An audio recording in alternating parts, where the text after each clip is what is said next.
ગામતળ સહિત વિવિધ સમસ્યાનો ઉકેલ અને જિલ્લામાં વિવિધ કામગીરીની માહિતી આપતા જિલ્લા કલેક્ટર દિગ્વિજયસિંહ જાડેજા સમગ્ર વાત કરવામાં આવ્યું તો ગીર સોમનાથ જિલ્લામાં કરવામાં આવેલી નોંધપાત્ર કામગીરી અન્વયે પ્રાંત કચેરી વેરાવળ ખાતે જિલ્લા કલેક્ટર દિગ્વિજયસિંહ જાડેજાની અધ્યક્ષતામાં પ્રેસ કોન્ફરન્સ યોજાઈ હતી। કલેક્ટરે ગામતળના પ્રશ્નો અને પ્રી મોન્સૂનની કામગીરી, વરસાદી પાણીના નિકાલનો ઉપાય, ટ્રાફિક સમસ્યા તેમજ ચેકપોસ્ટ ઉપર તપાસ સહિતની વહીવટી તંત્ર દ્વારા કરવામાં આવેલી કામગીરીની તલસ્પર્શી માહિતી આપી હતી। કલેક્ટર દિગ્વિજયસિંહ જાડેજાના માર્ગદર્શનમાં લાંબા સમયથી ગામતળ વધારવા અંગેના પડતર પ્રશ્નોનું સુખદ નિરાકરણ લાવવામાં આવ્યું હતું, જેમાં વન વિભાગ તેમજ મહેસૂલ વિભાગ તથા પંચાયત વિભાગ સંયુક્ત ટીમો બનાવી બડાળા તેમજ સહિતના 16 જેટલા ગામોમાં ગામતળની જમીનનો કબજો સંભાળી લેવાની કાર્યવાહી શરૂ કરવામાં આવી છે।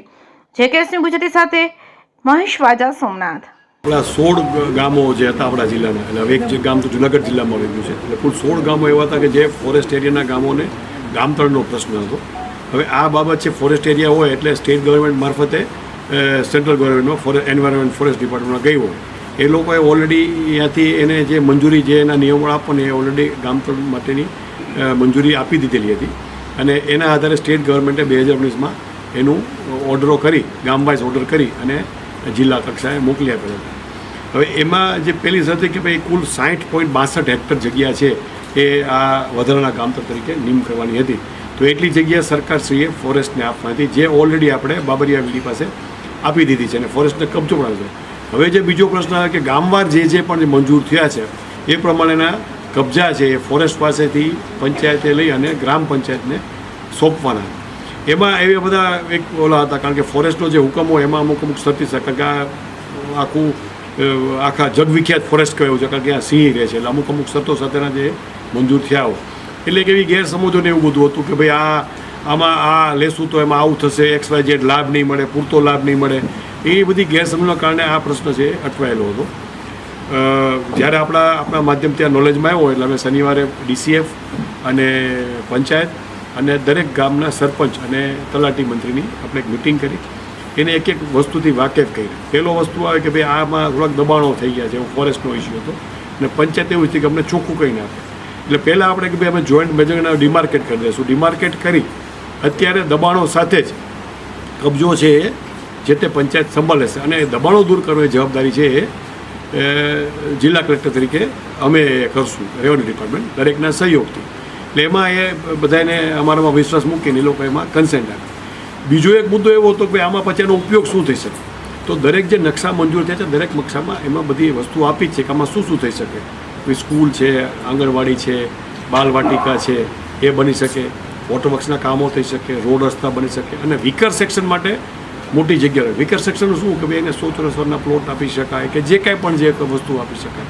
બીજું એવું હતું કે આમાં તમે લેશો 100 ચોરસ પ્લોટ તો તમને લોન નહીં મળે, તો આજે અમે કીધું કે અમારા લીડ બેંક મેનેજર પાસે અમને શંકા હોય ને કે કદાચ અમારો વિષય છે, એને હાજર કરાવવા પૂછ્યું તો કે ભાઈ અમે તો જે નિયમ પ્રમાણે હાઉસિંગ લોન છે દરેક જગ્યાએ અમે આપીએ છીએ, આમાં અમને કોઈ ઇસ્યુ નથી। ઇવન DCF પોતે એવું કહે છે કે ભાઈ આમાં તમે 100 ચોરસ પ્લાન્ટ કે જે કરવું કરો, અમે સોંપ્યા પછી અમારો આમાં કોઈ સીધો કોઈ રાઇટ કે હક રહેતો નથી।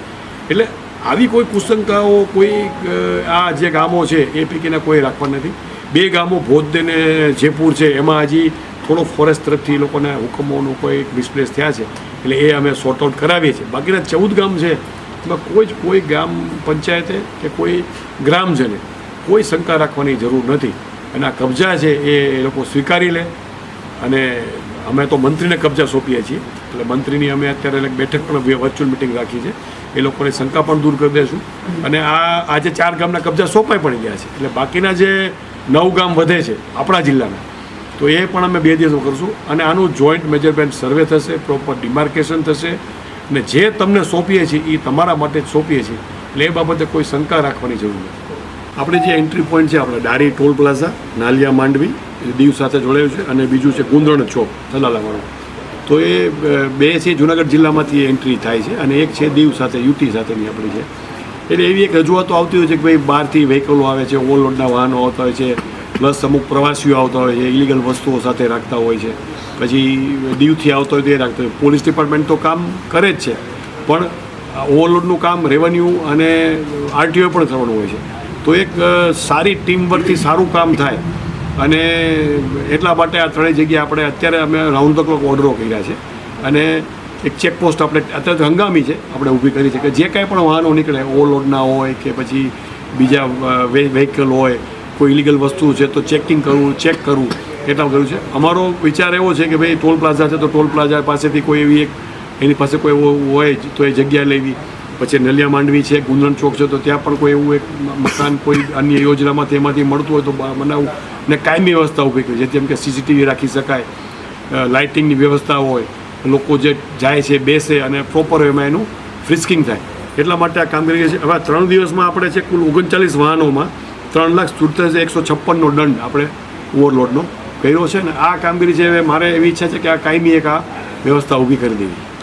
સાસણ સોમનાથ અથવા દીવ જવાના છે તો એ રોડ પર જે બે સાઈડના પેશકદમી થઈ હતી અને અમુક વોટરવે ડિસ્ટર્બ થઈ ગયા હતા તો એ આપણે અત્યારે પહેલાં અભિયાનમાં એ લીધી અને આપણે આખી ચોખ્ખી કરાવી. આરએનબી સ્ટેટે જે કામગીરી કરી એને આખો રોડ છે એ ક્લિયર કર્યો. બે સાઈડના જે વાહનો પસાર થવામાં તકલીફ પડતી હતી એ તમામ દબાણો દૂર કર્યા અને આખી જે ગટર 19 કિલોમીટરની એને બે સાઈડ નેચરલ વોટરવેની ગટર એને કરી અને પાઇપ નાખવાની કામગીરી કરી. એટલે ખૂબ સારી કામ સ્ટેટ દ્વારા. અને ઉપરનો જે ભાગ છે એ આરએનબી જુનાગઢ ડિવિઝનમાં આવે છે તો એ લોકોને નોટિસ આપીને સ્વેચ્છાએ આપણે કીધું કે શનિવારે કોઈ ચમ્મામે પોતાના દબાણો સ્વેચ્છાએ દૂર કરી. એટલે લોકોમાં પણ અવેરનેસ આવી ગઈ છે કે ભાઈ આ દબાણો છે દૂર કરવા. ઇવન ધાર્મિક દબાણો છે તો જે કાંઈ રહી ગયા કોઈ શંકા નથી રાખવાની, એ કામગીરી પૂરી જ થશે. પણ આ બધી વસ્તુ એવી છે કે ટેકફુલી અમુક સમયના સાથે કરીને કરવાનું હોય ને સારા માત્ર સમાધાનથી જે કામગીરી થાય ને ખૂબ સારી થાય.